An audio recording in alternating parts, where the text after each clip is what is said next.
Oi, Silvia. Não consegue habilitar o teu. Vamos ver se alguma coisa daqui. João, será que tu consegue desbloquear o microfone dela? Agora abriu, Silvia. Ah, eu tinha aberto. Agora deu. Abriu? Abriu. Aham.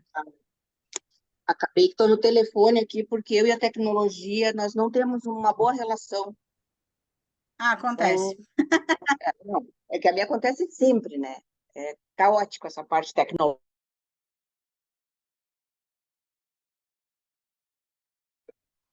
É um prazer estar aqui com vocês, e passo para ti para que tu inicie enquanto eu vou me organizando aqui.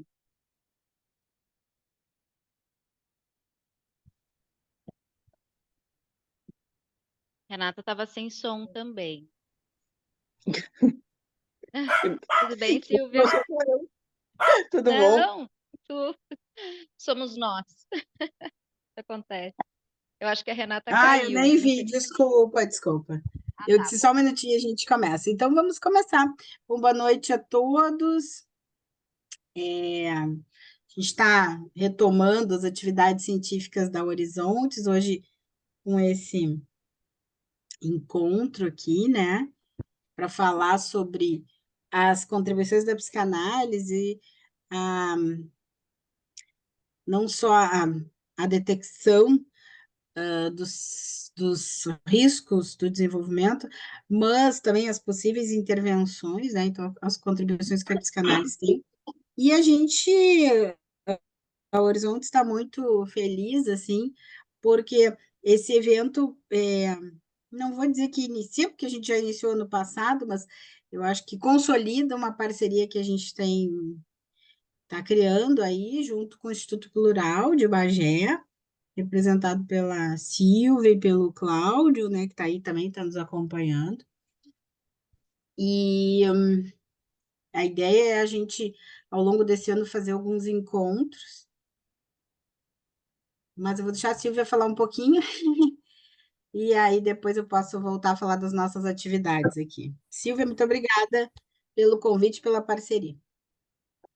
Então, boa noite a todos aqui presentes. Agradeço a presença de vocês, em meio a férias também, porque alguns já estão retornando, outros estão começando agora, a função de. Até porque semana que vem tem carnaval e o pessoal acaba deixando para tirar alguns dias em fevereiro.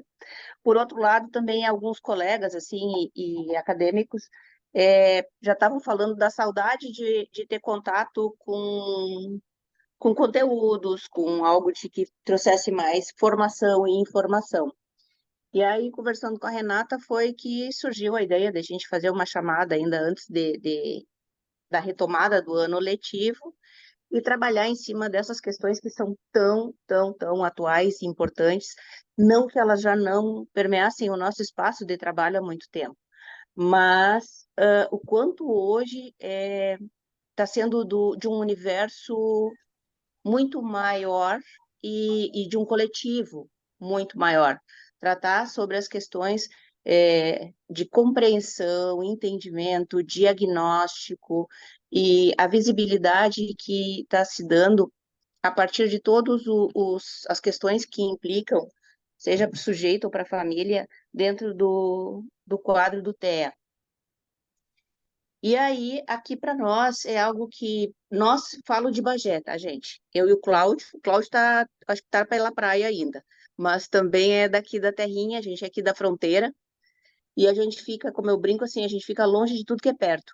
Então, para chegar na capital são 400 quilômetros e isso nos dificulta muito também. E até por isso a gente vem há um tempo já amadurecendo uma ideia, que agora ela está tomando forma, que é do nosso Instituto Plural. Então, hoje é o primeiro evento efetivamente que ele sai com o nome do instituto que está se construindo aqui, para trabalhar com essas questões da psicanálise, também da psicologia, e juntar também outras áreas da saúde. E aí é onde vem essa ideia, essa proposta de parceria com o Instituto Horizontes, que se sabe que um instituto sério, sólido, que trabalha há muito tempo dentro das questões de saúde e principalmente nessa área do TE. A gente teve contato a partir da jornada, um contato mais efetivo assim, de informações, a partir da jornada do ano passado, aí de Porto Alegre, da LASNIC, e literalmente nos abriu horizontes em relação ao conteúdo e às informações. E aí vem daí essa proposta e essa ideia para que a gente possa trabalhar juntos e fazer esse intercâmbio de conhecimento, de informação dentro do nosso trabalho. Era isso.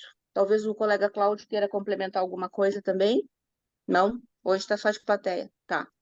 Tá tudo bem dito aí.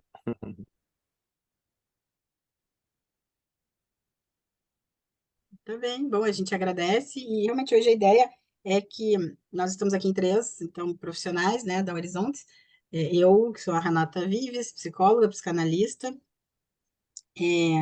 coordeno o grupo de estudos sobre autismo, junto com a Ana Paula, com a Manuela. A Manuela hoje não pôde estar aqui, mas está a Jaqueline, que também faz parte da Horizontes, é fonoaudióloga, a Ana Paula, psicopedagoga, e acho até, assim, importantíssima a presença da Jaque, não menos importante a Ana Paula como psicopedagoga, mas a Jaque, porque o curso de fonoaudiologia está estreando em Bagé, né? É isso que tu tinhas Isso. dito. Então, É. assim, A primeira tomara turma que tenham aí. foi lançada agora. Uma procura muito grande a gente está tendo. Muito grande. E muito Olha só, necessária. Porque a então gente tomara que tenham, tem carência de profissionais aqui. tomara que a gente tenha estudantes aí que estão começando o curso e que possam se espelhar um pouco na Jaqueline e ver o quanto é possível esse trabalho da fono, né, na detecção e na intervenção dos transtornos do desenvolvimento, né? Mas antes eu queria, assim, antes que o João está compartilhando, era sobre isso que eu ia falar. O João é psicólogo, trabalha com a gente, está no apoio técnico aí. Nessa parceria entre Horizontes e Instituto Plural, a gente está lançando a turma de formação, mais uma turma de formação, é a 11ª, talvez? Agora me fugiu o número. Mas, enfim, mais uma turma de formação dentro do Instituto. As aulas começam em março e a gente está lançando, então, essa turma, como a gente já tem parceria com alguns outros institutos no interior, como o Insight, de Erechim, a gente está lançando essa parceria com o Instituto Plural, né? Então, alunos de Bagé que têm o interesse em fazer a formação conosco. Essa formação, nesse momento, é online. Para quem é de Porto Alegre, ela é presencial. Para quem para quem é do interior, ela é online, né? De outros estados, como a gente tem alunos da Bahia, do Rio, enfim. Mas para o pessoal, especialmente de Bagé, uma atenção aí especial, porque tem a possibilidade de fazer online e também ter o suporte e todo o envolvimento presencial aí através do Instituto Plural, né? Então, interessados, assim, podem fazer um contato com a gente. Se alguém quiser deixar o nome também no chat, aí a gente pega os contatos para falar ao longo dessa semana ainda, explicar um pouco mais da formação. Ela acontece em 6 semestres, ela é aberta a psicólogos e médicos e alunos do último ano de graduação de psicologia, tá? E é composta por seminários teóricos, supervisão individual, enfim, outros momentos de estudo. E vai ser um prazer a gente poder estreitar essa parceria, porque a gente já recebia, e foi através disso que eu acabei conhecendo a Silvia, a gente já recebia alunos de Bagé para formação sem ter a parceria com o Instituto Plural. Então, espero que agora, com a parceria, a gente possa ter mais e até temos uma ideia de fazer uma atividade presencial aí em Bagé, né, para o pessoal que está nos acompanhando. Falando nisso, então, assim, sem mais delongas também, obrigada, João. Pode descompartilhar aí. A gente vai trazer algumas ideias que a gente até discutiu em outros momentos, mas hoje vamos dizer, é um curso, né? Curso, é um bate-papo, vamos chamar assim, né? sobre esse tema da psicanálise, com a ideia da gente aprofundar esses assuntos no dia 16 de março, né? A equipe, assim, carinhosamente montou um curso, pena que não ficou pronto o flyer para a gente poder compartilhar hoje, mas logo vocês vão ver nas redes sociais aí. É um curso, um mini curso, no dia 16 de março, de manhã e de tarde, onde a gente vai poder, então, aprofundar um pouco mais a abordagem. Então, é um curso mais prático, vamos dizer assim, tem uma partezinha de teoria, a gente traz alguns aspectos teóricos, mas a gente vai poder aprofundar um pouco mais do ponto de vista prático, mostrando alguns exemplos clínicos, a abordagem da psicanálise diretamente, né, do psicanalista ou do psicoterapeuta, a abordagem da fono, né, e a abordagem psicopedagógica. E a gente não vai chamar uma fonoaudiologia psicanalítica, uma psicopedagogia psicanalítica, mas, ou talvez chame, mas assim, não dando a ideia de que esses profissionais ocupem o lugar do psicanalista, não é isso. Mas é porque todo o nosso fazer, ele passa por uma leitura, não só leitura, né, até por uma vivência própria de análise, mas também por uma leitura, por um estudo continuado da psicanálise. Então, a gente, né, como equipe aqui no Horizontes, todo o tempo estuda juntos, a gente discute em cima de artigos psicanalíticos, a gente vai na fonte, que é a própria obra freudiana. Então, o trabalho das colegas, tanto da Jaqueline, quanto da Ana Paula, quanto dos demais, está calcado no embasamento psicanalítico. Então, dia 16, a gente vai aprofundar um pouco esses temas num curso que a gente está lançando aí, um mini curso. Para quem está nos acompanhando hoje, tem um desconto especial.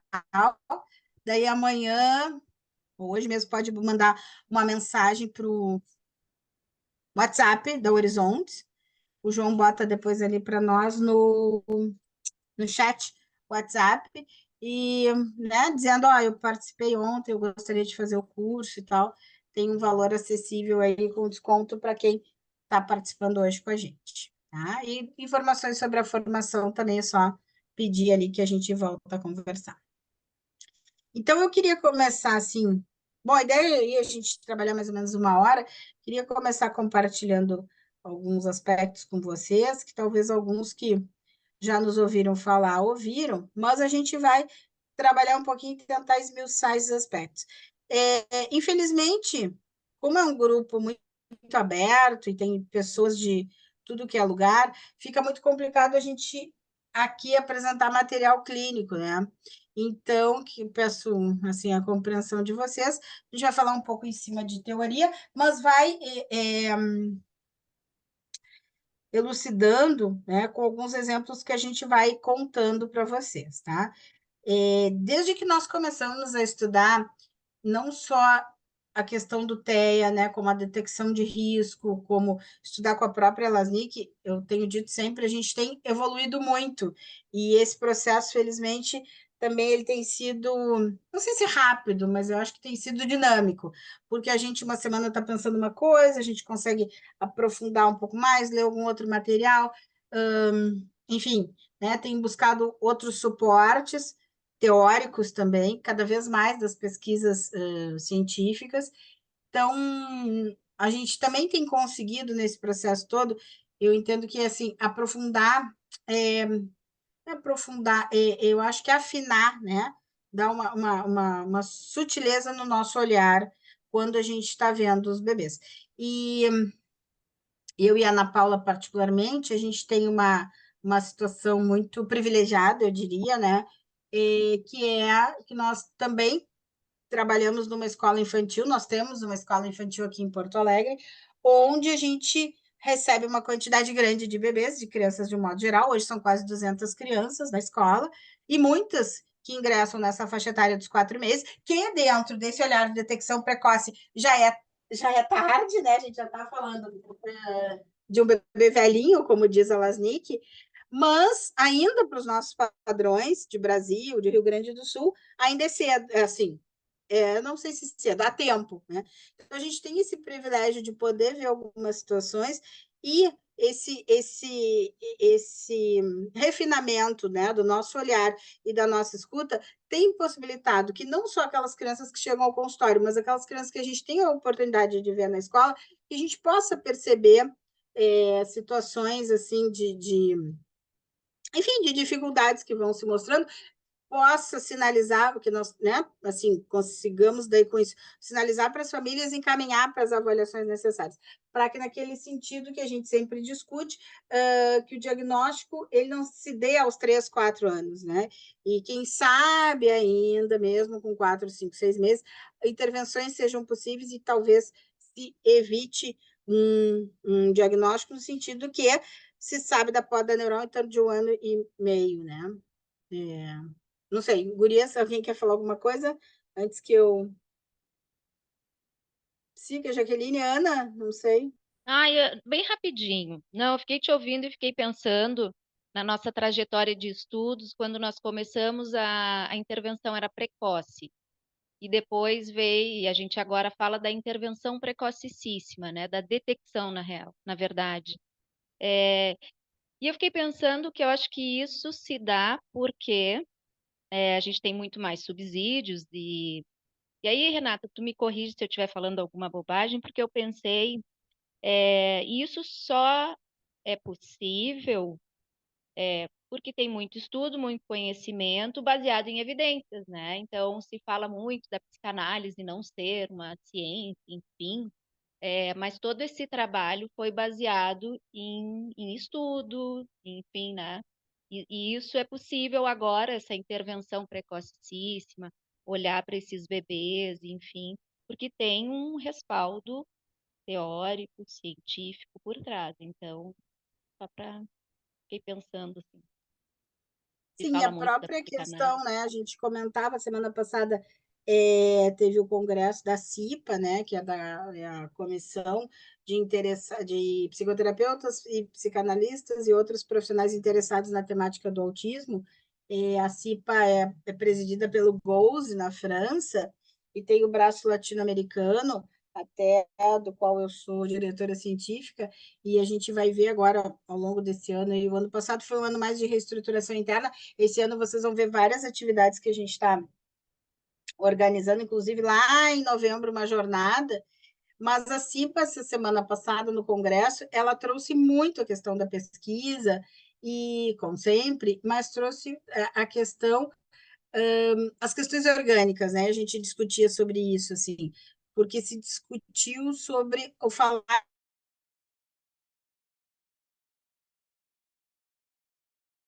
Eu perdi a Renata. Perdemos? Caiu? Eu Eu estou acho que aqui. voltou agora. Tá. Ah, tá. Não, eu estava falando então, das pesquisas e da questão do falar ou não falar, né, na criança autista, e a gente conversava sobre isso, inclusive com as fonos, sobre tudo que é necessário se construir para que a fala surja. E, na verdade, a gente sabe que essa geralmente é a maior angústia dos pais, das crianças maiores, né, um pouquinho assim, ou que estão na fase do falar e que não falam, que essa acaba sendo a maior angústia, é o motivador para as buscas de tanto de neurologista hoje quanto de fonoaudiólogo, enfim, de outros profissionais, né? Porque tem aquela apreensão frente à ausência da fala, né? Então, na jornada esse ano se falou muito sobre isso, sobre as questões cerebrais, sobre a fisiologia disso também, né? O que no TEA existe de pesquisa de alteração e, na verdade, o que precisa ser feito para se adquirir essa Tudo que vem antes capacidade. da fala, né? Tudo que é preciso, assim, todo o alicerce, enfim. E lembrando que a gente está falando de intervenção precocíssima e não de diagnóstico, né? A gente nem está falando em diagnóstico, assim. Intervir precocemente, observando a interação do bebê, enfim, as relações motoras, né? A questão corporal também. E eu Mas penso que uma das questões assim que me vem, que são que é super importante, é que a psicanálise, nesse contexto, ela não vai vir anulando nada, né? Ela não vai anular os aspectos orgânicos. Por exemplo, nós, no meu caso, que trabalhamos dentro das aprendizagens, né, na psicopedagogia, na própria pedagogia, ela vai trazer muito mais recurso de olhar e de afinamento desse olhar, né, e de poder compreender e também auxiliar com que não só as famílias, mas a própria criança, né, tenha esse olhar e a gente possa ir traduzindo para ela, né, as coisas que estão acontecendo. Hoje mesmo me aconteceu uma situação na escola, assim, uma criança dentro do espectro com AT, e que foi feito ali, enfim, né? Ele tem uma rotina, ele tem uma organização que é importante para que ele não se desorganize. E, obviamente, ela não se deu conta, ela fez um trajeto no qual ele teve uma ideia de que ele estava, que ele iria embora, né? Que a família estava para buscá-lo, assim. Na mesma hora ele se desorganizou, ela tentou ir manejando, mas ela não tinha conseguido compreender que o que realmente tinha acontecido é que ele estava com entendimento que ele ia embora, né? Então, assim, naquele momento, a gente consegue ter um olhar e ir conversando, e foi exatamente o que fizemos, a gente foi conversando, explicando para ele que realmente tínhamos entendido que ele pensou que ia embora, não estava na hora, e ali a gente foi conversando e ele foi se acalmando, ouvindo a voz. Daqui um pouquinho ele conseguiu organizar o corpo, ele se sentou, a gente trouxe daí um objeto, né, um jogo que ele gosta de encaixes, e ali ele foi se acalmando e ele conseguiu ficar. Então, assim, se a gente não tivesse esse olhar mais afinado, a gente ia continuar tentando fazer com que ele voltasse para a sala ou para outro local. Então, acho que acaba contribuindo muito no dia a dia, né? E tanto no próprio consultório quanto no nosso caso, que tem a escola também, assim. Uhum. Eu, assim, gostaria de marcar também a importância, né, do atendimento psicopedagógico. Claro, e a gente já está falando possivelmente em crianças com diagnóstico, porque hoje, na verdade, já se tem pesquisa e trabalhos com, né, com atendimento psicopedagógico mais cedo, mas porque a gente vai encontrar uma série de crianças que vão ter perdas cognitivas, né? Nem todo autista tem, mas a gente tem vários casos, e é visível, assim, a perda cognitiva em muitas dessas crianças.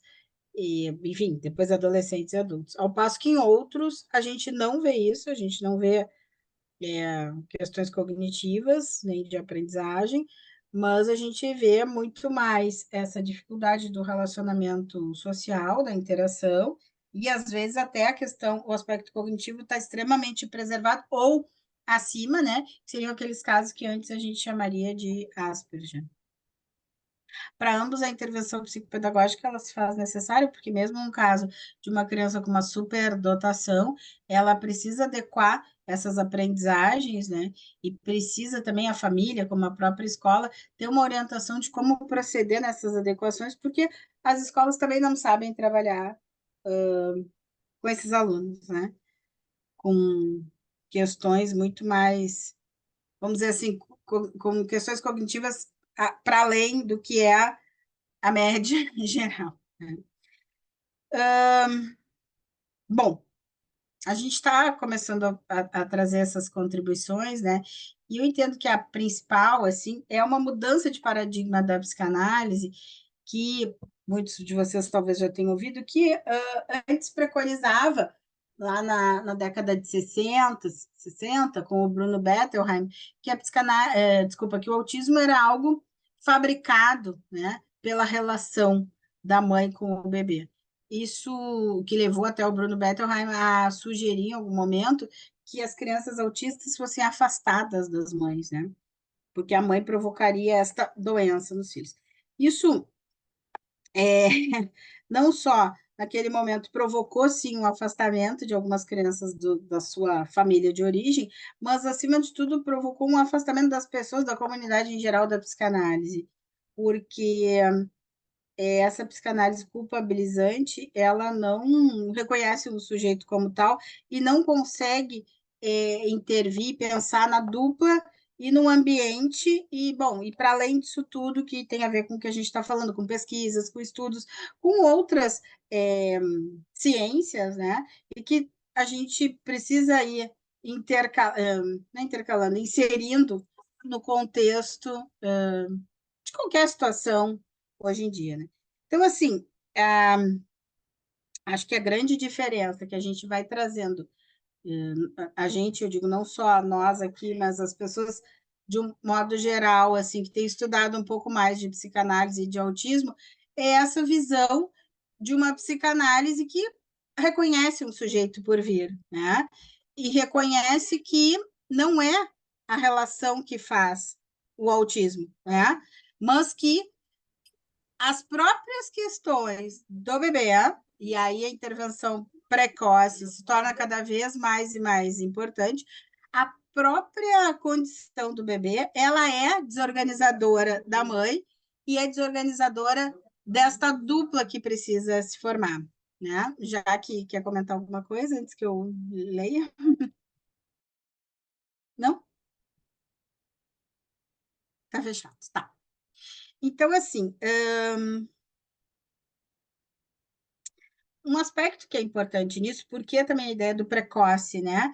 Porque tem até uma frase que eu gosto muito da Lasny, que eu até fui buscar aqui no livro, que é A Voz da Sereia, que ela fala, apesar de que neste livro ela ainda não tinha todas as concepções que ela tem hoje sobre dor, sobre refluxo gastroesofágico, enfim, sobre as questões do movimento, dos movimentos do bebê, ela fala que a não instauração das estruturas psíquicas lesa o órgão, né, que a suporta. Então, ela faz uma relação aqui com a psicossomática, né, e é interessante pensar assim que essa não instauração da estrutura, ela não vem porque a mãe não proporciona essa não instauração, ela vem porque esse encontro não se dá, né? Esse encontro desse bebê que vem lá com as suas defasagens não permite essa instauração. E isso, sim, causa, como ela diz, uma lesão no órgão, né? Que seria a própria questão cerebral, às vezes de forma irreversível, né? Então, Jaque, quer falar alguma coisa? Não, por enquanto não, estou pensando. Não sei se alguém quer fazer alguma pergunta ou algum comentário. Trazendo, acho que um pouquinho isso que a Renata está trazendo também, um dos fatores também da questão da intervenção precocíssima, a gente também vai ter a poda neural, e que, né, não estabelecido isso que a Renata está trazendo, acaba também, por vezes, porque o que acontece? Todos nós temos a poda neural, né? Só que ela é organizada, digamos assim, falando de uma forma mais corriqueira. Ela é mais organizada em todos nós. Nas crianças que têm esse risco dentro do espectro, enfim, ela é desorganizada. Então, quando ela acontece, na realidade, ela não tem uma seleção. Bom, isso daqui serve, fica, isso daqui que não está servindo, vai. Na realidade, naquele contexto da parte, falando mais dentro da questão da neurociência, vai ir tudo, né? Sem essa seleção. Então, se isso também não foi trabalhado antes, não foi organizado antes, as possibilidades de se manter o que já foi adquirido fica muito mais curto, né? Então, muitas vezes a família vai dizer, falava e de repente parou de falar, né? Algumas palavras, fazia tal coisa, de repente parou de fazer, porque quando teve a poda neural, a criança acabou perdendo, então, até aquilo que era funcional, né? Isso acaba acontecendo e é muito comum, assim, né? Em algumas vai acontecer de uma forma mais intensa, em outras menos, muito por esse trabalho que já está sendo realizado anteriormente, né? Uhum. Sim, que não se chegue a isso, né? Falando do Bruno Bettelheim, a Lasnik conta aqui, né, que ela diz assim que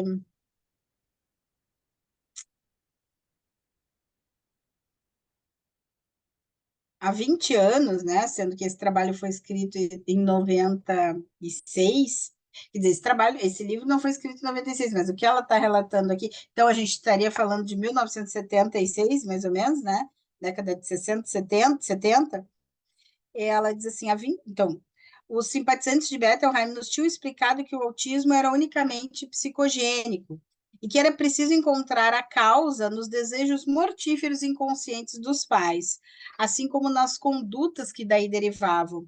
Nós conhecíamos alguns desses pais, os tínhamos visto conduzirem-se muito convenientemente com os outros filhos. Não podíamos considerá-los culpados, então nos calamos. Depois, 10 anos mais tarde, nos explicaram que tratava-se de uma doença orgânica e que e, e que não havia nada a fazer, senão tentar reeducar. Nos calamos de novo. Ou ainda, quisemos tranquilizar, propiciar para a família um tempo de ilusão suplementar. Você, né? As pessoas estavam se dirigindo a ela, nos apresenta uma terceira via. Ela permite reintroduzir uma dinâmica de prevenção, e isso nos interessa. Então, vejam que ela retrata aqui esses três momentos, né? Vamos dizer, um primeiro onde tudo é psicogênico, depois onde tudo é orgânico, e a psicanálise nesse meio do caminho, assim, e um terceiro momento onde a psicanálise entra como algo para apaziguar esse orgânico, né? E é quando começam a surgir essas pesquisas da intervenção num sentido de prevenir, né? De buscar uma prevenção, e aí o conceito de epigenética também, que ela, tanto em alguns vídeos, em alguns materiais, ela vai falar. Só para dar um pouquinho essa ideia aqui para vocês, né? Então, Renato, eu quero só trazer uma pode falar? observação que é importante, é que nem todo autismo, a gente tem que lembrar que o autismo ele pode estar associado a uma síndrome. A gente costuma dizer que é um autismo secundário, então nem todo todo autista é igual, enfim, né? Então pensar sobre isso, né? Se ele está associado a uma síndrome, aí uma outra questão, enfim, né? Mas acho que é importante porque fica tudo colocado, né, como se fosse uma coisa A mesma homogênea, coisa. e não, a Inclu- mesma coisa. E não, Inclusive, a isso gente fala muito, né, na própria clínica, que a gente tem um número considerável de crianças com diagnóstico, e na escola também, a gente vê que cada um, se é que eu posso dizer isso, né, é um tipo, né? Que não é um tipo, porque parece que eu estou classificando. Eu quero dizer que cada um é completamente diferente do outro. Às vezes até existe uma sintomatologia parecida, por exemplo, ausência de fala. Mas o que uma criança faz, o que uma criança responde, é completamente diferente da outra, e da outra, e da outra, né? Então, a gente obrigatoriamente precisa falar em autismos e não em autismo somente, como se fosse um grande saco de gatos, até porque é isso, são situações totalmente distintas, né? e eu gosto de dizer isso porque e eu sempre digo isso, que a gente estuda o autismo, as suas questões, mas essa é a grande diferença. Eu acho que a psicanálise contribui de olhar para aquele sujeito, né? Essa é a grande diferença. E aí, sim, aí a gente olha para cada um, tem alguma coisa, né? A gente olha lá os critérios diagnósticos do DSM, enfim, para fechar os critérios, mas cada um é único, é singular, porque tem todo um contexto, tem toda a sua história, enfim, isso deve ser levado em conta sempre. E essa é a grande diferença. Então, estudar o autismo, as suas questões, as suas comorbidades, enfim, né, mas olhar sempre para o sujeito. Isso é. E eu gostaria só de dizer, com relação ao que tu falou do divisor de águas, eu, enquanto estudante e depois formada, eu vou fazer 20 anos de formada, e quando eu ouvi e vi as pesquisas da LASNIC, isso lá em 2017, quando a Renata nos apresentou e trouxe os textos, eu fiquei encantada de ver alguns vídeos que ela mostrava, assim, e aí entra numa questão mais do pessoal da psi, a diferença entre uma depressão materna e o comportamento do bebê, e o bebê que vinha depois a fechar o TE, enfim, me chamava muito a atenção o bebê muito ativo ali, o bebê na relação, então, assim, eu acho que isso é a grande diferença de ver um bebê potente, enfim, né? E poder olhar, que eu acho que é isso que a gente começou a estudar, assim, de olhar o que é do bebê, o que é da relação, o que é, enfim, ali, né? Poder olhar e ter esse olhar diferente sobre todos esses aspectos que envolvem. Uhum. Bom, vamos trazendo um pouquinho assim, né, de outras ideias que vão se complementando. Então, a gente está falando de que nas pesquisas mais recentes, esse próprio livro da Lasnik, que é de 2016, se não me engano, deixa eu só confirmar. É 2016? Esse livro é bem legal, porque ele depois foi reeditado e ela faz algumas observações com relação a algo que ela falou antes e que agora ela já não, Já né? Ela pensa diferente. já Isso que eu queria pensa marcar. diferente. E isso é Isso que eu muito queria marcar. bacana.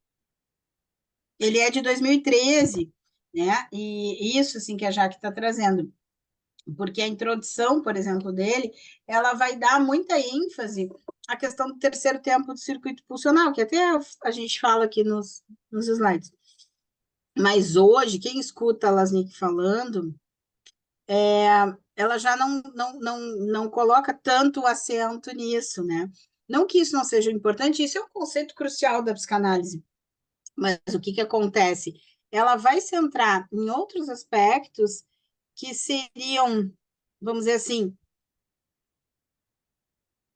as razões pelas quais, eu acho que é isso, as razões pelas quais esse bebê não consegue entrar no terceiro tempo. Para quem não entende o que é o terceiro tempo do circuito pulsional, precisa buscar lá o texto Pulsões e seus Destinos do Freud e o seminário do Lacan, 11, onde ele vai retomar essas questões. É o 11, né, Cláudio e Silvia? Não sou a maior estudiosa de Lacan, se eu disse o seminário errado, vocês me corrijam. Mas onde ele vai retomar essa questão da pulsão, né? Não só do ativo e passivo, mas da voz reflexiva, que é o fazer-se comer, né?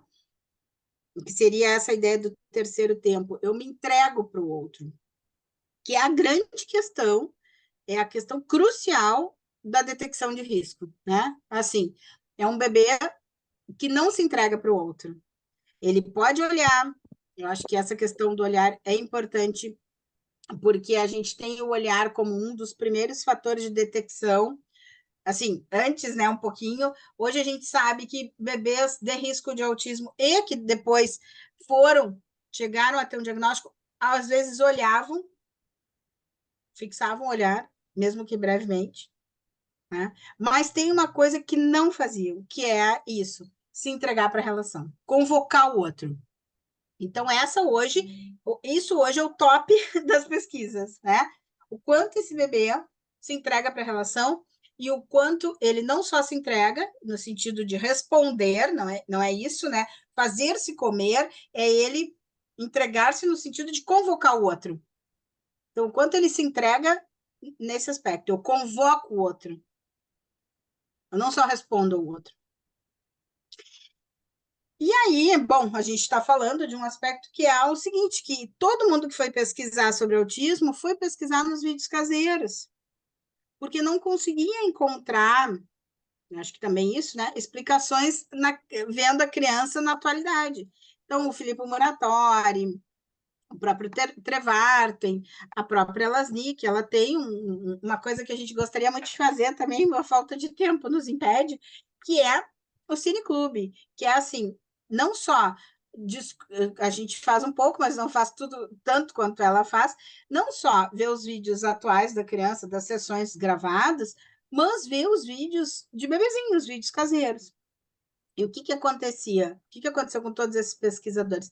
Todos eles revendo os vídeos caseiros, quando pediam para os pais que enviassem, e na Universidade de Pisa, a pesquisa do Muratori é extremamente grande com esses vídeos, acho que são mais de 1000 vídeos caseiros. O que que eles observavam? Que essa questão de que era uma mãe que produzia, vamos falar assim, numa língua grosseira, né? Que era a mãe que produzia o autismo, não se confirmava, porque eles viam mães que buscavam, que tentavam, que investiam no bebê. E que inicialmente existia até uma voz, uma sonoridade na voz, eram mães que conseguiam entrar no manhês, conseguiam, de alguma forma, tentar tocar aquela criança, mas a criança, o bebê, não respondia. E com isso, essas mães iam se desvitalizando, até o ponto que se calavam. E Isso isso muito fica muito cedo, né, claro. Renata?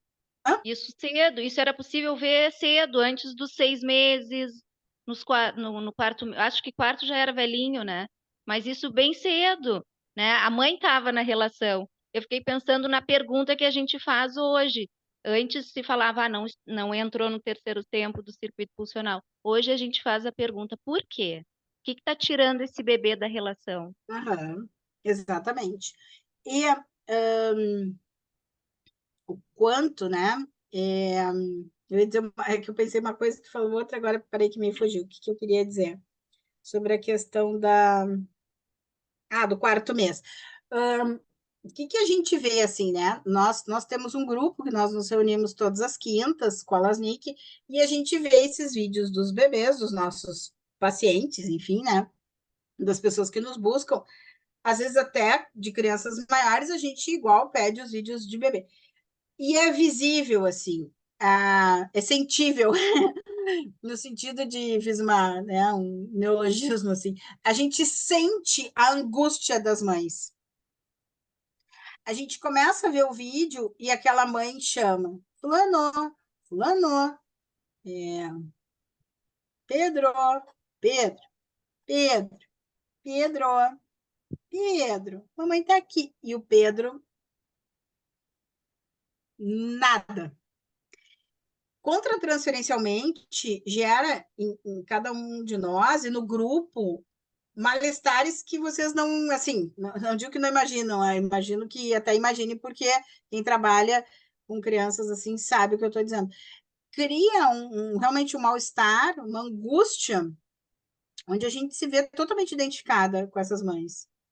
Então, a gente consegue entender na carne, né, contratransferencialmente, o que se passa para uma mãe que não tem uma resposta do bebê. E quem é mãe aqui, e pai, sabe que já viveu isso, quem é mãe ou pai de uma criança típica, sabe que não tem coisa mais prazerosa e regozijante, né? Assim, aquela coisa do prazer, né? Assim, aquela coisa da plenitude. Quando tu fala com o bebê e ele te olha, né?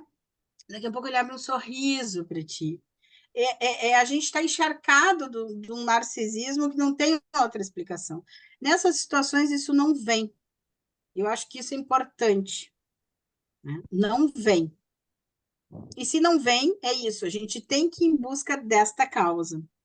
Que hoje, passando aqui um pouquinho os Deixa eu slides só aqui, contribuir enquanto tu passa, Renata, que é importante a gente dizer que todo bebê chama o outro. Os bebês chamam, eles se fazem, é né? típico. Bebê típico, isso. Então, isso é o nosso, eu digo, do humano.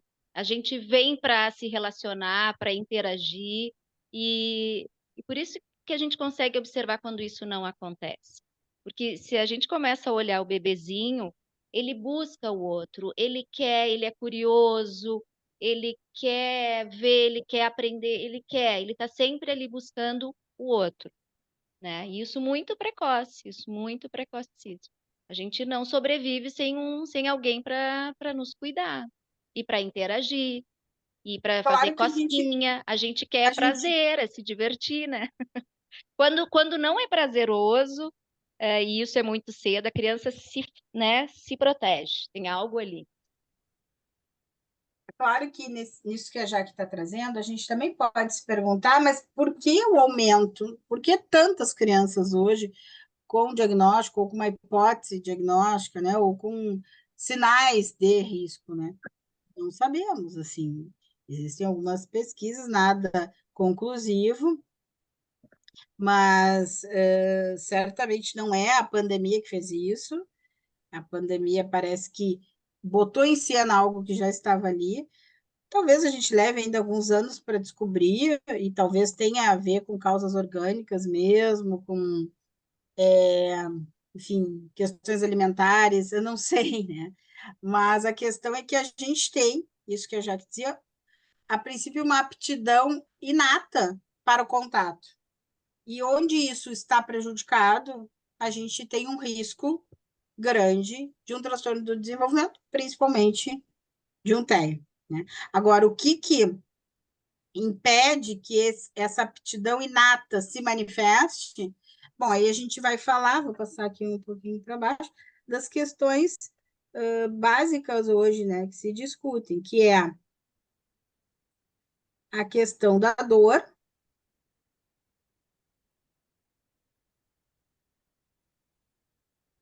Depois eu vou voltar ali, né? Vou terminar com aquela ali. A questão da dor, né? Principalmente da dor do refluxo gastroesofágico, que, por exemplo, desencadeia movimentos de hiperextensão, a criança fica todo o tempo rígida, né? E que, ao também desencadear esses movimentos de hiperextensão, resultam num aumento da dor. Então, eu tento compensar a dor, né? Ou tento, enfim, nem sei se pode dizer que é uma compensação da dor, mas por dor eu me estendo e isso aumenta a dor, né?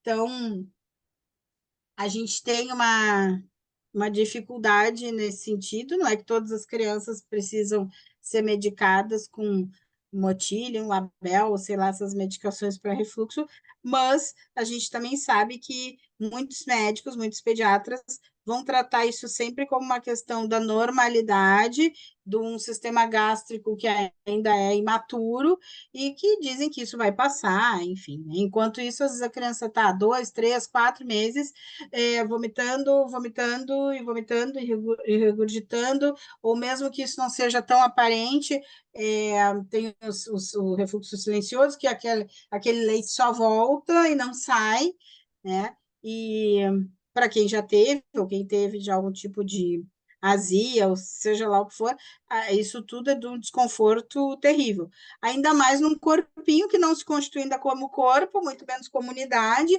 onde uma dor significa que todo o indivíduo dói, né? Não é o estômago que dói, é todo ele é aquela dor. Então, como entrar em relação, como se conectar com o outro, com o olhar do outro, com a voz do outro, se eu tenho que dar conta de uma coisa que me é avassaladora, né? Que é a ideia do desfazer as conexões, assim, que o Freud vai trabalhar no texto do projeto, quando ele trabalha a questão da dor, né? E que também na carta 52 do Freud, ele aborda a questão das marcas mnemênicas, né? Das primeiras impressões, do que vai ser passível de recalcamento e o que não vai, né?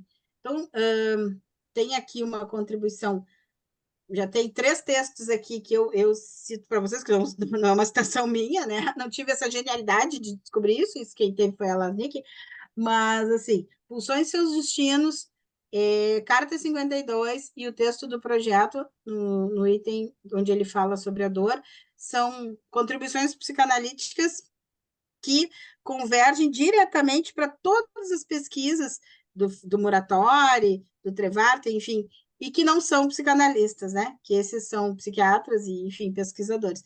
Então, muito do que se diz, dizendo de uma outra forma, muito do que se diz nas pesquisas científicas, que não são pesquisas em psicanálise, nós encontramos o fundamento na teoria psicanalítica. Acho que essa é uma questão bem importante. E eu vou parar de falar agora para a gente poder conversar um pouco, para terminar com esta ideia aqui, né? Que os psicanalistas, eles são capazes de influenciar o meio. Então, né, a nossa intervenção primeiro a nossa escuta, o nosso olhar e a nossa intervenção, sim, ela é capaz de influenciar o meio. Se a gente não acredita nisso, a gente nem faz psicanálise, né? Se eu não acredito que é na relação transferencial que o outro, que o sujeito pode reviver aspectos reviver aspectos das suas vivências primitivas, mas ele pode construir uma relação nova através da relação com o analista, que não é o pai nem a mãe. Estou usando uma definição de transferência lá, de 1912, do Freud. A gente sabe que a transferência vai aí estou falando de objetos totais, quer dizer, estou falando não estou falando de objeto parcial, a gente está falando de um conceito que já se ampliou muito também, né, o conceito de transferência. Mas se a gente pensa, parte deste conceito de que é possível estabelecer uma nova relação através de uma figura que é diferente das figuras parentais, mas que em algum momento representa isso, o psicanalista, ele sim, sem dúvida, é capaz de influenciar o ambiente. E quando eu falo psicanalista, eu estou falando, sim, no psicanalista com formação em psicanálise, no psicoterapeuta, mas eu estou falando no profissional que se utiliza do estudo da psicanálise, mas que, acima de tudo, se analisa, então se conhece, consegue trabalhar com seus afetos, consegue trabalhar com a sua transferência e contra-transferência, e que pode fazer uma escuta diferenciada dessas crianças, desses bebês, dessas crianças e principalmente dessas famílias que vêm tão sofridas, tão amarguradas, tão desinvestidas e tão desacreditadas. Tá? Então, vou parar de falar para a gente ouvir vocês.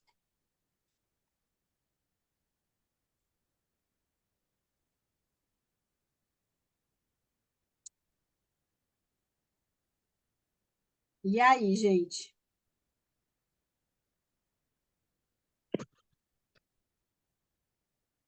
Tem Manuela bastante está aí, gente. está em férias, mas está aí. Ah, é? Eu não tô Oi, eu vendo a entrei faz Manuela. pouco, vim ver vocês. Pô, eu só queria falar uma coisa, que eu quero agradecer, agora eu entendi o terceiro tempo, que eu nunca entendia nos outros encontros, que a Renata explicou. Eu sinto Que bom, boiada nessa Camila. parte. Que bom, eu também gostei de entender. É bom porque quando a gente explica para os outros, né, a gente também vai estudando. Que bom. Mas assim, ó, dá para ler bem ali também no texto do Pulsões e Seus Destinos. E nesse livro ela explica, né? Nesse, principalmente, A Voz da Sereia, logo no início ela fala sobre isso, né? Desculpa, obrigada, Camila.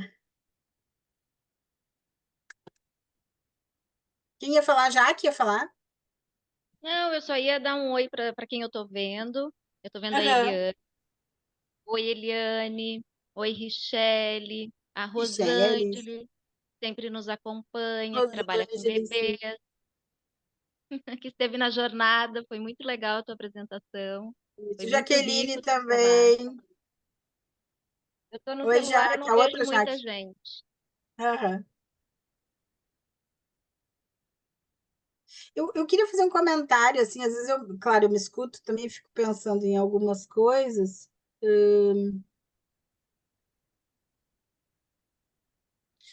Não sei por que, João, agora eu vi que tá gravando em inglês.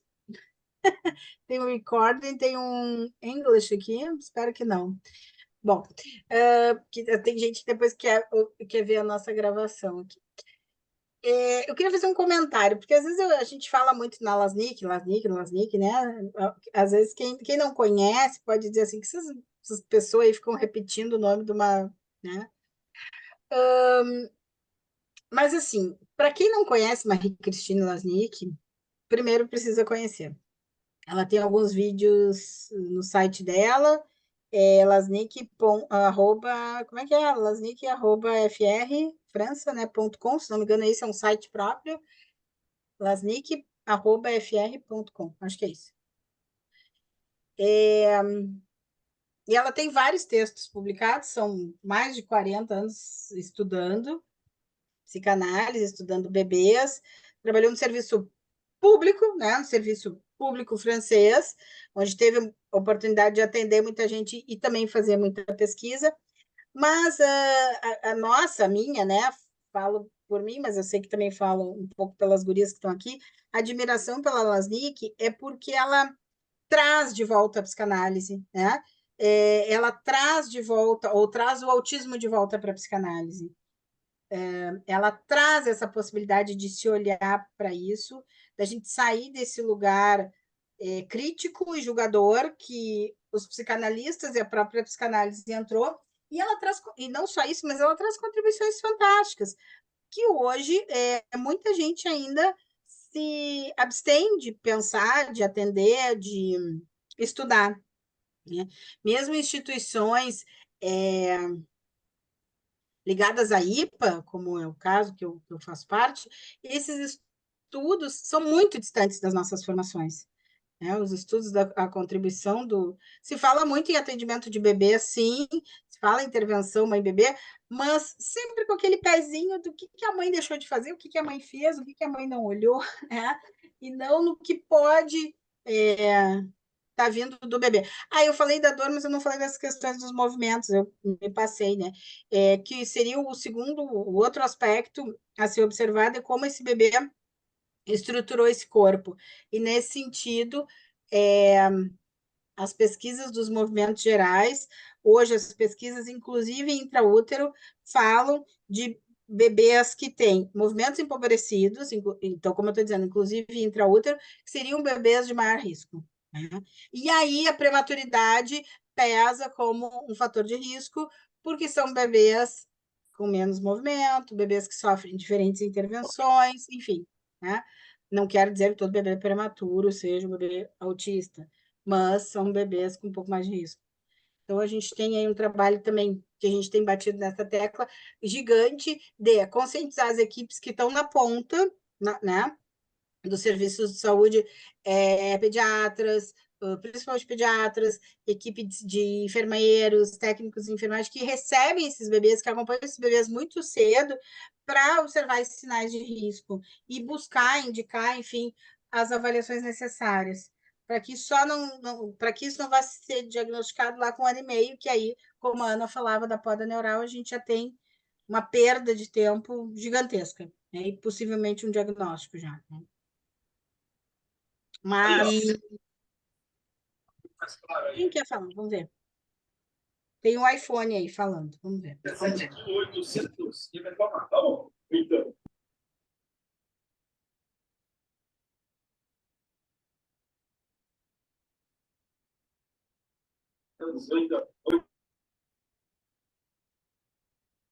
Gente, queremos ouvir vocês. Vou fazer uma colocação aqui, então. Silvia, por favor. Eu vejo, sim, com uma importância imensa, extrema, que se dê o maior espaço possível para que se fale sobre isso, para que se discuta essas questões, porque se for pensar numa questão assim interior, nosso caso, sabe, já mais distante, uma quantidade já mais resumida de profissionais, muitas vezes também já por estar muito bem estabelecido, justamente por ser interior, com menor interesse em dar continuidade aos seus estudos, a investigações e continuar no processo de aprendizado ou de conhecimento, de transmissão, que é essa questão que a psicanálise nos força, de uma certa maneira, a não parar, né? Porque a gente nunca para de estudar e nunca é suficiente, aí tu fala num texto, tu vai tornar a lê-lo, e depois eu como. outra percepção. Tem alguém com áudio ligado? É o Léo Peruso, eu acho que é o nome. Isso, vou ver se eu consigo fechar. Não, só o João pode fechar. O João que está como host. Tá, acho que deu. Pensando nessas questões, assim, e por isso a importância que eu vejo, acredito que o Cláudio também, outros colegas nossos da instituição, e nós estamos, assim, na fronteira, né? Então, Bagé, São Gabriel, Alegrete e Santana do Livramento. Então, pega essa linha de fronteira, assim, olhando o nosso mapa aqui, Brasil ou Rio Grande do Sul. E são todas cidades pequenas. E que elas, de forma geral, antes do advento da pandemia, levava a necessidade de um deslocamento grande para que se pudesse dar continuidade ao conhecimento, à busca do conhecimento, à informação, à formação e tudo mais. Então, essa possibilidade do online, que felizmente veio para ficar, nos traz muito, agrega muito. E poder escutar pessoas como vocês hoje, que têm muito tempo de experiência em relação a essas questões, que para nós são novas, sabe? Embora a gente esteja também sempre estudando, investindo, buscando por informação, a gente está sempre se deparando com informações, com conhecimento, com conteúdo, com um contexto novo. E essa questão do autismo, que é o que se fala assim, quanto foi evidenciado nos últimos anos, independente do motivo, não que não existisse, mas que não havia essa condição de possibilidade de evidência, ou acredito que também muito mais o respeito pelo contexto. Então, era algo que ainda tentava fazer com que ficasse muito na sombra, sabe? As crianças atípicas, elas ficavam, de uma certa forma, camufladas, escondidas, e muito nessa questão da educação ou da não educação. E hoje se sabe que muita criança que era vista como mal educada, ou dentro desse contexto de mãe que não soube educar, de pai que não deu limite, toda essa história, que não é nada disso, né? Então, o quanto tantas outras crianças que são os adultos hoje passaram por tantas dificuldades de sofrimento e tudo mais, que é o que eu vejo a importância e a necessidade de que a gente tenha essa possibilidade de se apropriar um pouco mais desse conhecimento, sabe? E poder também fazer, dar esse espaço, criar esse espaço de multiplicação para isso, sabe? De conseguir chamar, buscar contato com outros profissionais, com outros colegas, e aí entra a ideia essa que a gente falou, bom, o que a gente pode fazer, dar continuidade, é numa jornada online, vamos para online, vamos fazer isso.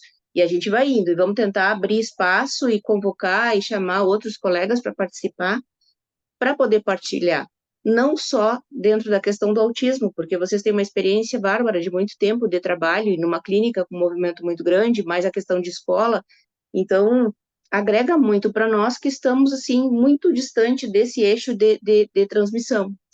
De momento é isso que eu tinha para dizer. Também. Sabe, Silvia, te ouvindo e complementando o que a Renata trouxe da Lasnik, assim, eu acho que vem muito. Fiquei pensando que o que tu traz é exatamente, obviamente, além do que a Renata disse, que ela traz a psicanálise, né? Ela traz um outro fator, que é a psicanálise junto com as outras áreas, né? Que eu acho que nós, infelizmente, no Brasil, a gente ainda está um pouco distante disso, e ela fala isso todo o tempo para nós. A gente precisa estar junto com os outros profissionais das outras áreas, poder debater os assuntos, poder trocar cada um dentro das suas experiências e daquilo que sabe, poder estar trazendo, né? Porque, bom, eu particularmente, junto com as psicólogas, né, em especial com a Renata e com os outros colegas da clínica, a gente vai conhecendo muito mais da psicanálise, da importância e de todo esse olhar, assim como com as gurias da Fono, a gente vai conhecendo, não é que nós vamos querer ser, né, psicanalistas ou fono, mas a gente vai poder trocar essas informações, e isso a Lasnik traz, assim, de uma sabedoria na fala dela, né, de união das áreas, de poder fazer essas trocas, de poder compartilhar os saberes, né, e eu acho que isso é uma das coisas, assim, que a gente ouve praticamente toda semana dela, né, e o quanto isso enriquece quando a gente está aqui com vocês ouvindo as experiências. Eu acho que todo mundo vai aprendendo mais, né? A gente vai aprendendo todo momento, assim. Acho que isso é uma contribuição que a Lasnik nos traz a todo momento, assim, né?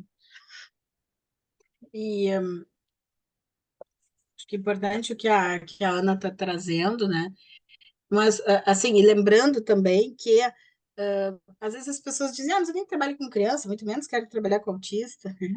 Só que hoje eu entendo que é um conhecimento que ele se faz totalmente necessário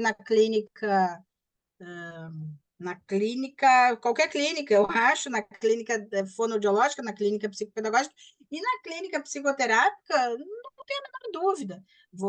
Lembrei de uma situação assim hoje que, enfim, ouvindo uma pessoa, a pessoa fala de uma pessoa das relações dela, e que assim tem um comportamento X, tem um diagnóstico de personalidade obsessivo-compulsiva, mas um dia lá fez uma avaliação, não se sabe bem, que deram o diagnóstico de Asperger. Poxa, mas espera um pouquinho.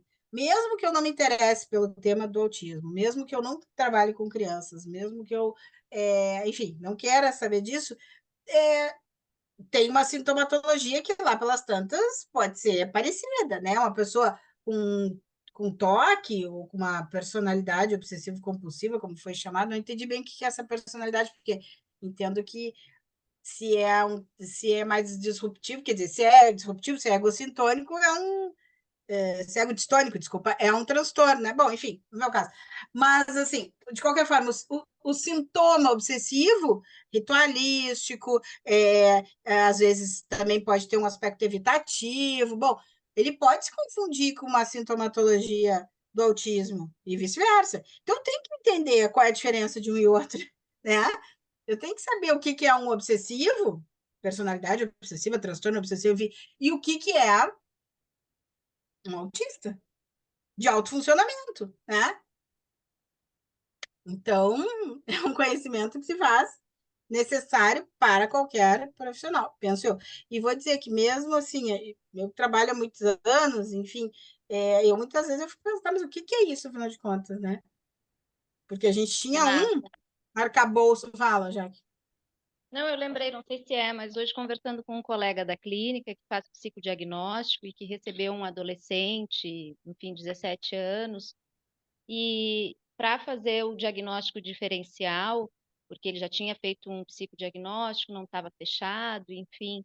E aí nós conversando, porque a gente discute bastante, pensando nas questões de linguagem, e aí ele foi trazendo, e a grande questão era essa, assim, é toque, é, é, estereotipia, enfim.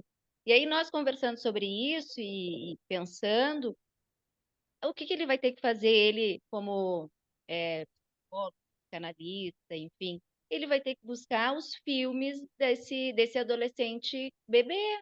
Então, assim, é um Tá. processo de investigação, não é tão simples assim fazer um diagnóstico. Quando é. E quando a gente fica em dúvida, quando não é? Então, assim, é muito estudo, volta, a gente está sempre voltando, né? E aí esse colega, ele vai ter que voltar, olhar filmes, se tiver registro, enfim, né?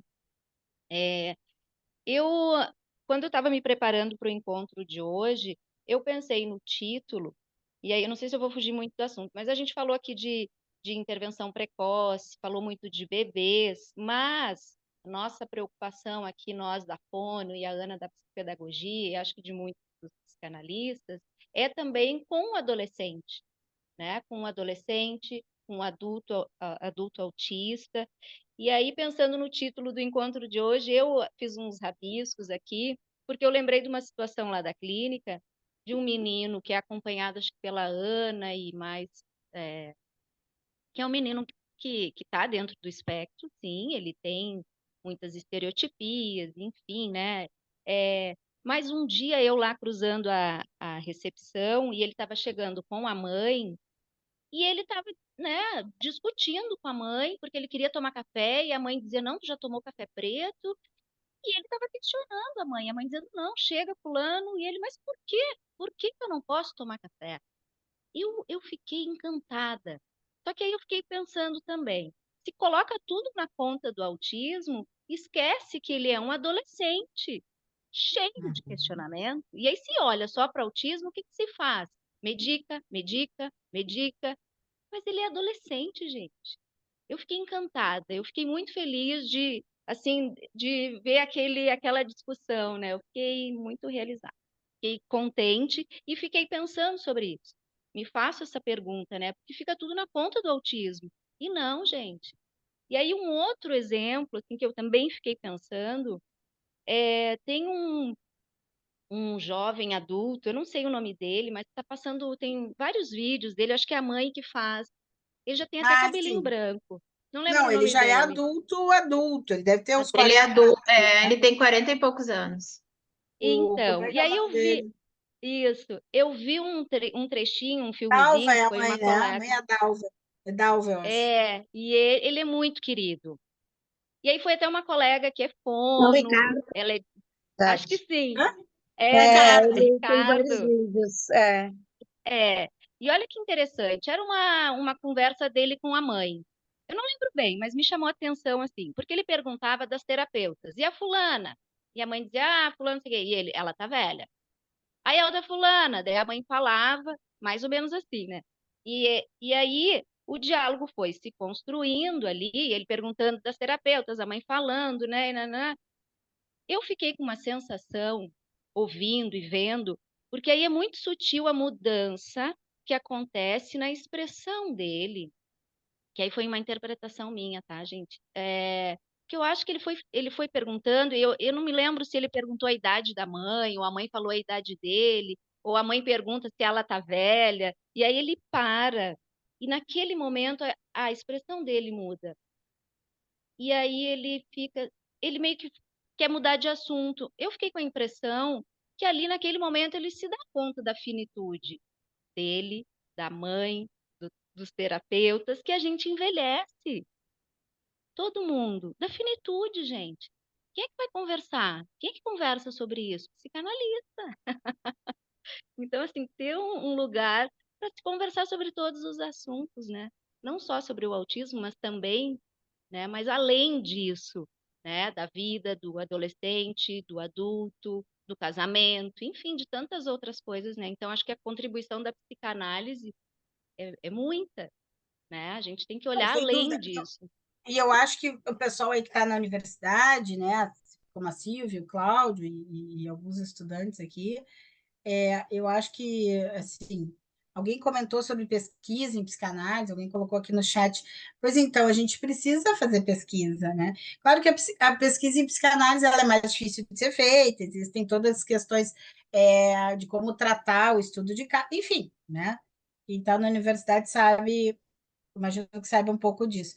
É uma pesquisa que não quer dizer, pode ser qualitativa, mas a pesquisa qualitativa não é uma pesquisa em psicanálise, né? Então, enfim, teria muitas discussões aí para a gente fazer. Agora, por exemplo, né? Como a gente, isso que a Jaque está dizendo, tem dois aspectos assim para ressaltar. Um, a importância da gente discutir. Eu vou ler aqui depois o que a pessoa colocou que eu não estou enxergando, não está abrindo aqui do ladinho para mim. Tá.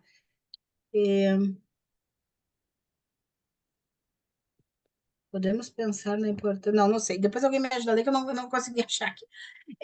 Dois aspectos, assim, né? Um, que é esse que a Jaque está abordando, que é também essas crianças que hoje que a gente está recebendo, que a gente está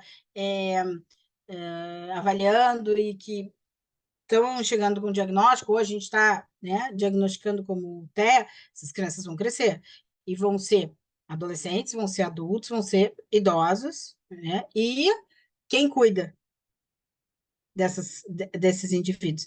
Se na infância é difícil cuidar, mas existe uma rede de apoio, mais ou menos, existem mães cansadas e tem vários movimentos aí das mães atípicas, o que se faz com essas crianças quando não forem mais crianças? Então, esse é um ponto. O outro ponto que eu queria falar da pesquisa é a seguinte: como que a gente poderia pensar, eu não sei, né? Assim, do ponto de vista é, da, da questão da psicossexualidade, né? Da teoria da psicossexualidade que o Freud propõe. Do ponto de vista esse, do desenvolvimento psicossexual, como a questão do desenvolvimento psicossexual se sobrepõe ao autismo, né? Não sei se vocês entendem a minha pergunta, assim. Porque as fantasias, elas são naturais do sujeito, os desejos incestuosos são, né, estão ali presentes, a gente tem o primeiro tempo da sexualidade, depois a gente tem um segundo tempo, quer dizer, como que isso, própria estruturação psíquica das fases do desenvolvimento se dá, se sobrepõe ou anda, né, junto com a questão do autismo. Porque o autismo não é uma psicose, o autismo é uma outra coisa, né? Se fosse psicose, tá bem. A gente entende dentro do ponto de vista da psicossexualidade, mas não é. Então, como que um adolescente autista lida também com a sua sexualidade, com os seus desejos, com as suas fantasias, às vezes com déficits cognitivos, por exemplo? Porque o Ricardo, claro, ele é um homem de 40 anos que tem o funcionamento de uma criança de 5, 6, né?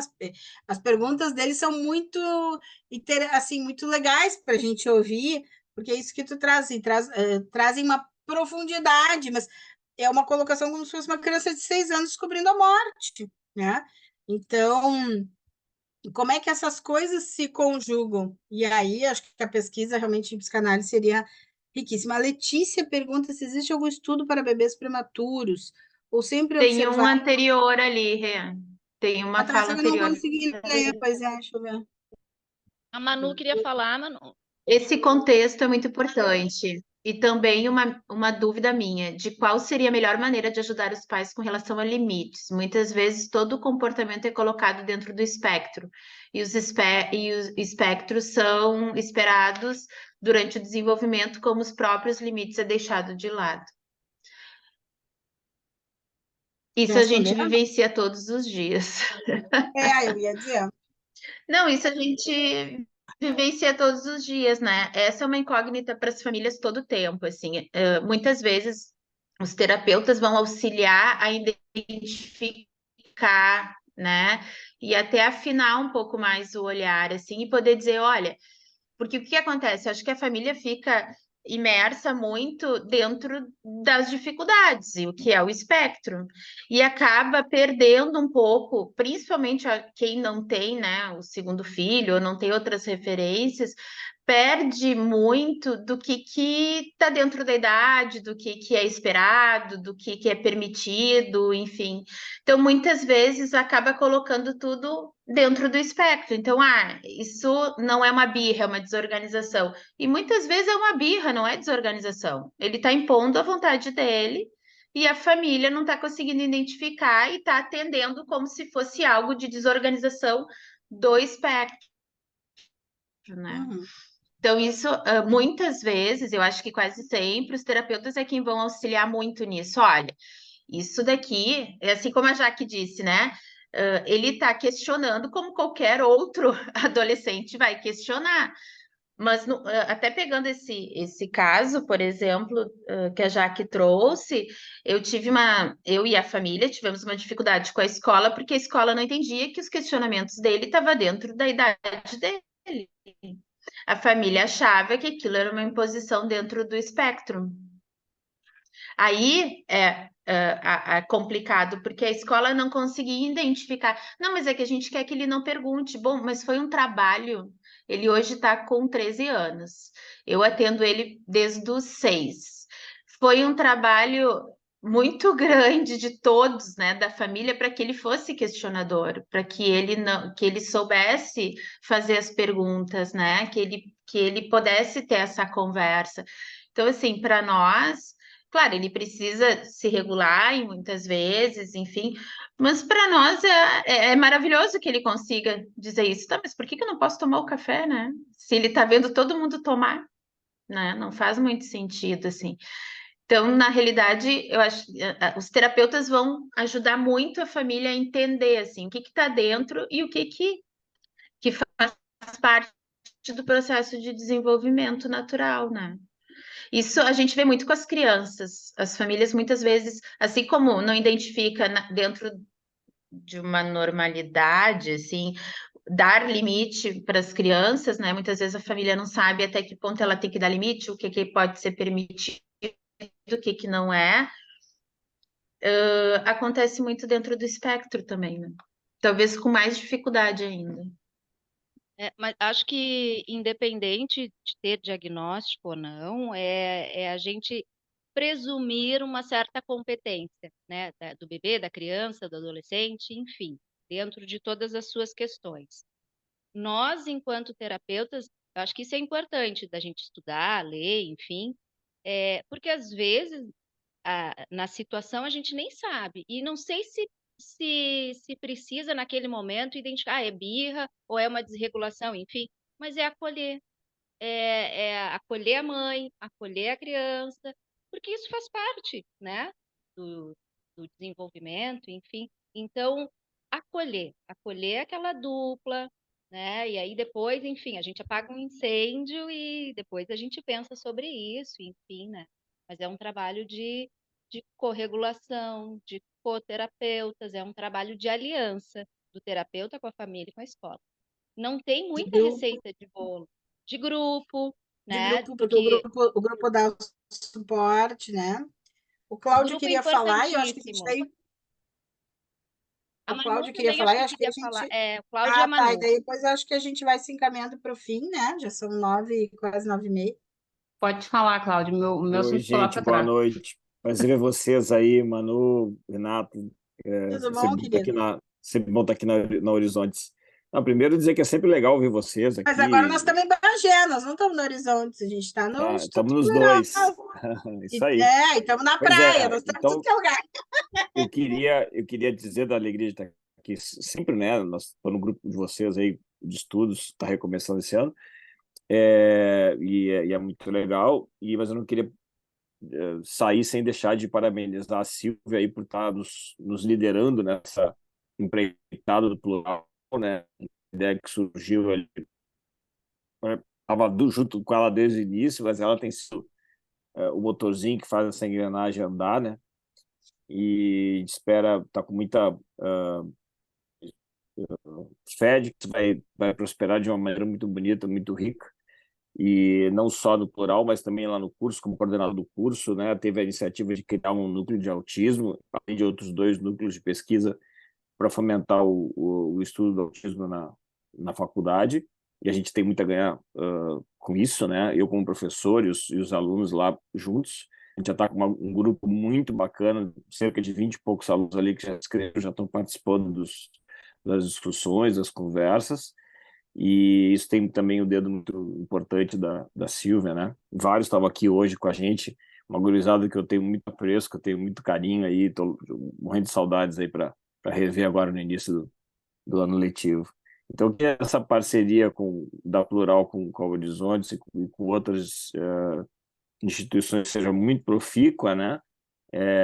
Que a nosso Plural seja a nosso Horizonte, o nosso ESIP, o nosso IT, o nosso, enfim, lá em Bagé. A gente congregar quem gosta da psicanálise, quem quer tocar, quem quer aprender. Infelizmente, muita gente não percebe como a troca é rica, né? Essa noite de hoje é um exemplo. Inclusive, comentário que eu achei muito feliz aqui, que eu acho no autismo isso é super palpável, né? Da importância da multidisciplinaridade, da transdisciplinaridade, né? E então tá vendo gente da Fono, de tantas outras áreas, TO, né, Nutri, falando de psicanálise, aplicados para psicanálise, discutindo psicanálise, eu fico muito empolgado, fico muito contente. Então, parabéns aí a Silvia, parabéns a vocês aí por estar abraçando essa parceria com a gente, e espero que a gente continue trocando bastante aí.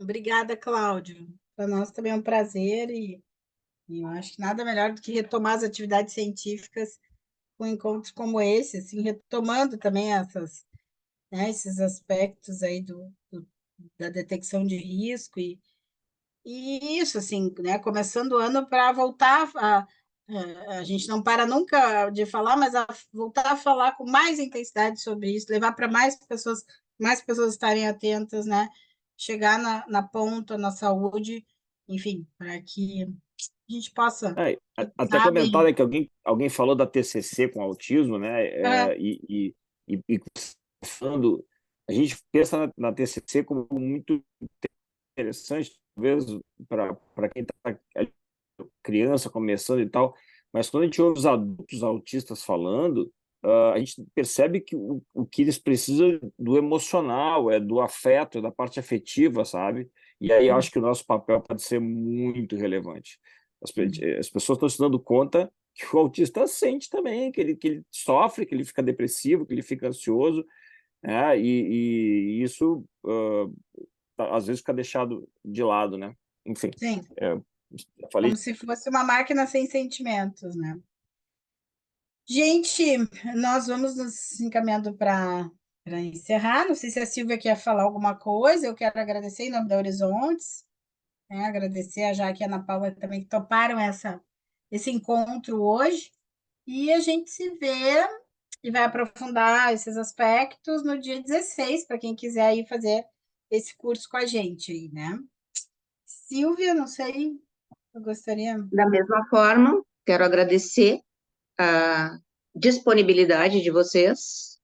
Como coloquei no início, assim, nesse período que o pessoal está meio em férias, meio trabalhando, assim, que a gente tem aquela premissa, né, de que o ano começa só depois do carnaval. O brasileiro tem essa, durante os primeiros meses, assim, janeiro, fevereiro, que bom que esse ano é cedo o carnaval para a gente poder começar logo, porque fica num ritmo mais lento, ainda mais para quem assim, mais ansiosa, como eu, assim, de que eu parar é bom, mas já é ruim também, não consigo ficar muito tempo de forma inativa. Também quero agradecer aqui esse momento a fala do Cláudio e colocar o quão importante está sendo, assim, o fato dele ter construído esse vínculo com vocês e tá trazendo isso que ele tem, além de todo o percurso que ele vem fazendo de estudo e percurso dele dentro da psicanálise, e está de uma forma, assim, muito bonita, transmitindo e compartilhando isso com os alunos. Então, ele abraçou a ideia da gente fazer esse laboratório de estudo e de pesquisa, que eu acredito que vai trazer realmente muitos frutos. Foi o de maior adesão no espaço acadêmico. A gente abriu 3 no final do ano passado agora, e o dele começou mesmo sendo final de semestre, a gurizada aderiu e chegou e está junto e está participando, assim, muito legal. Então, acredito que a gente vai longe, sim, com isso. E também na nossa parceria. Tá? Então, hoje eu só tenho a agradecer essa oportunidade dessa noite, que ela também é uma oportunidade para nós, para que a gente possa estar aqui com vocês, escutando, aprendendo, e de poder abrir essa possibilidade para as pessoas que a gente pôde divulgar e que quiseram estar aqui conosco. Até que achei que foi um número significativo para uma noite de terça-feira, no início de Véspera de fevereiro. carnaval.